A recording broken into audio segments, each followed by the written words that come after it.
Nah, kembali ke persoalan orang Cina masuk Islam itu, yang di Persada Bunda itu saya katakan banyak mahasiswanya yang non Islam dan Cina itu tertarik dengan irama-irama. Ketika saya mengajar, saya bercerita tentang kedengaran suara takbir dari jauh, terdengar suara azan dari jauh. Dari jauh saya katakan orang itu mendengarkan suara azan, lalu dia sadar dari pingsannya, terdengar dari jauh, hayya 'alal falah,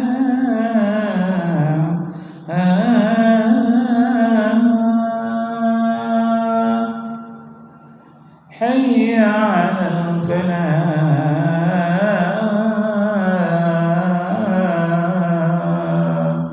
Wah, hanya sepintas saja, tidak sengaja. Itu apa kata mahasiswa yang Cina 60%? Ih, merinding Pak. Irama seperti itu membuat saya merinding Pak. Nah, timbullah rasa ingin tahu. Jadi dengan irama-irama, apalagi irama takbir, oh itu lebih banyak lagi. Lebih cepat masuk hatinya. Allahu Akbar walillahil hamd. Gara-gara itulah Cicak Kusuwoyo sampai melompat dari jendela, beriring-iring mengikuti iring-iringan orang takbir di sekeliling kota tempat dia tinggal. Cicak Kusuwoyo keturunan Jawa Manado ya, penyanyi cilik. Nggak tahan dia. Irama azan, irama takbir terdengar dari sayup-sayup jauh. Betul, termasuk baca ayat Al-Quran. Baca was-samaa'i dzatil buruj wal yawmil maw'ud wa syahidin wa mashhud qutila ashabil ukhdud. Terus dibaca dekat masjid. Wah, lain pula daya tariknya. Jadi semua seni irama-irama dalam Islam itu disangkanya nyanyi, dan iramanya itu sangat menarik, tersentuh ke hatinya. Akhirnya ada beberapa di antaranya yang masuk Islam. Kalau mahasiswa saya tadi itu Cina-Cina yang masuk Islam itu, pertama dia sebutkan irama-irama dalam Islam itu banyak. Yang kedua, ketika saya menerangkan tentang haramnya babi menurut sains, dan saya kasihkan PR, kalian ambil di internet apa bahaya yang terdapat di dalam daging babi. Jadi saya kasih di print, saya katakan 3 lembar atau 2 lembar paling kurang. Yang penting setelah Anda baca, Anda buat komentar di bawah Anda memberikan komentar positif atau negatifnya. Bagaimana tanggapan Anda? Walaupun diambil internet, bukan hanya di copy saja, dikasih komentar di sana bagaimana pendapat Anda. Satu-satu tampilkan ke depan minggu depan. Satu-satu tampil ke depan. Anak Cina itu ada yang laki-laki, ada yang perempuan. Jadi yang laki-laki satu. Coba kamu sini saya catat. Siapa namanya? Ada namanya Lehong yang perempuan. Saya katakan masuk Islam aja lah, tapi namanya jangan Lehong lagi, tambah Siti Fatimah Lehong. Apa dia? Ketawa dia. Dalam matanya sipit, ketawa dia, hilang matanya. Kecil gitu ya, tapi indah pula. Nah, akhirnya katanya dia masuk Islam, tapi bukan melalui saya, melalui yang lain, melalui proses yang lain. Nah, jadi dia tertarik dengan irama-irama dalam Islam, tertarik tentang sains yang membahas Islam, yang membahas tentang bahaya-bahaya makanan dan bahaya minuman. Saya kasih PR itu, bahaya minuman beralkohol, bahaya makan daging babi. Ketika saya suruh ke depan, baru aja dia pegang buku tapi Pak bilang ini Pak, saya dapat tugas yang Bapak suruh itu dari internet. bahaya daging babi itu, tidak mau saya lagi. Padahal di sebelah rumah saya itu orang bakar babi, Pak. Mulai hari ini saya tidak mau lagi makan daging babi. Dia yang menyebut barulah dia bacakan, ini cacing pitanya, ini bahaya dari penyebab kanker dan penyebab hati menjadi mati. Belum lagi secara psikologis ya, karena babi itu memakan segala-galanya. Babi itu memakan bekicot, memakan cacing, memakan batang pisang, memakan anak kucing yang mati, memakan pokoknya segala-galanya. Istilahnya omnivora, pemakan segalanya. Kalau pemakan daging aja apa namanya? Apa namanya? Kalau hewan pemakan segalanya namanya omnivora. Kalau hanya memakan daging saja, apa namanya? Karnivora, hanya makan daging saja. Kalau makan sayur aja,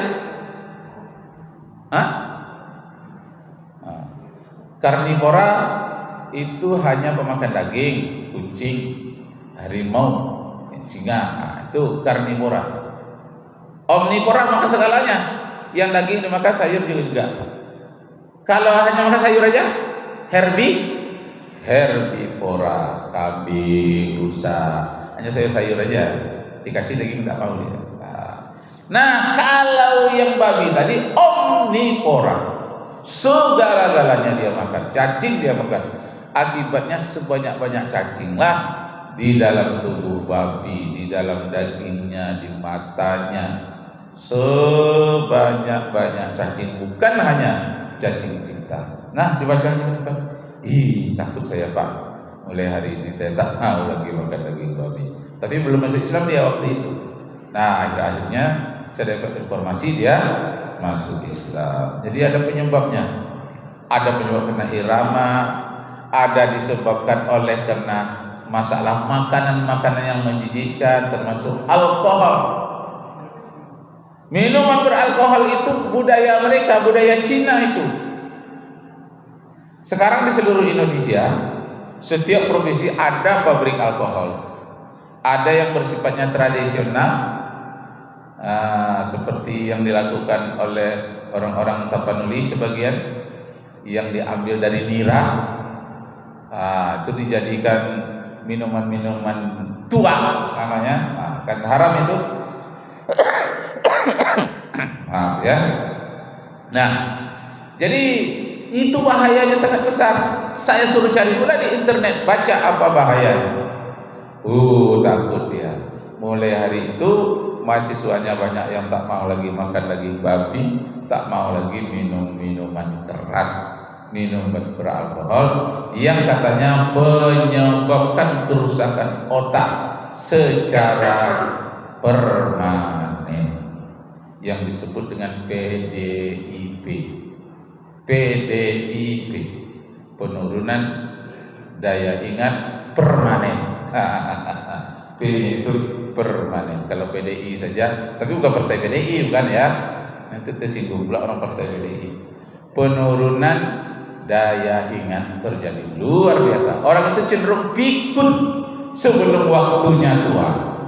Jadi orang pengonsumsi dari minuman beralkohol itu akan pikun sebelum waktu tua, dan dia akan kehilangan rasa malu.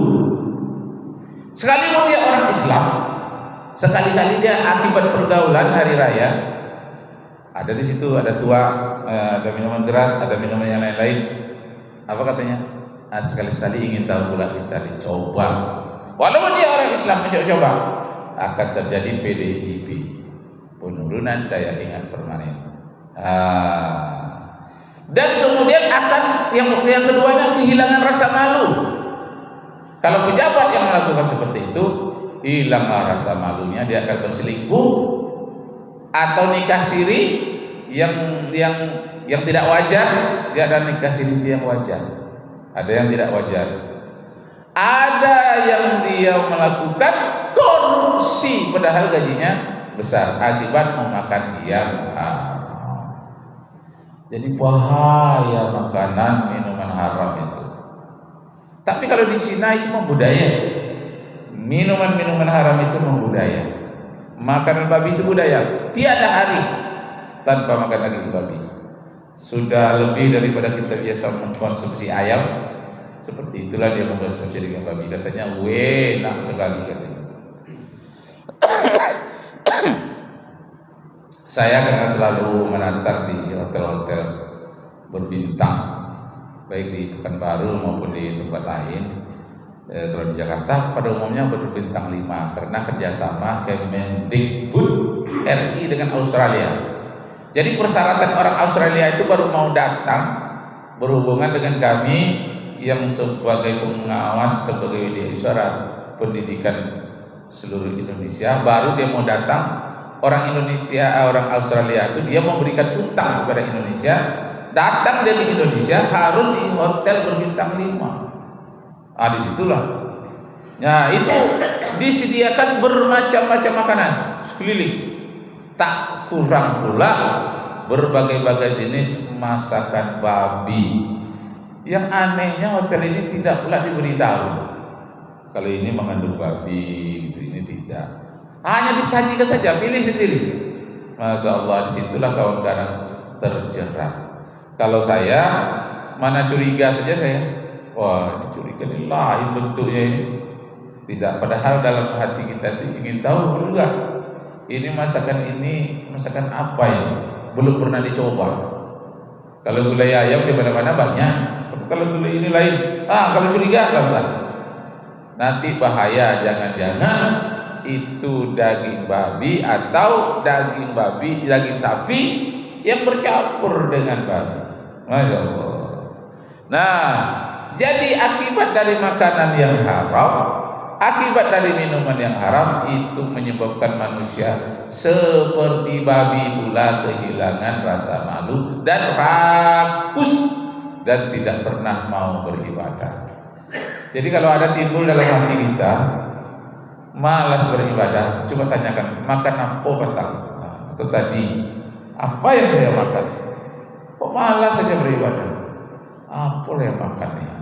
Jangan-jangan duit terambil duit orang lain yang tidak halal tak semestinya, atau duit orang kececeran, itu subhan namanya.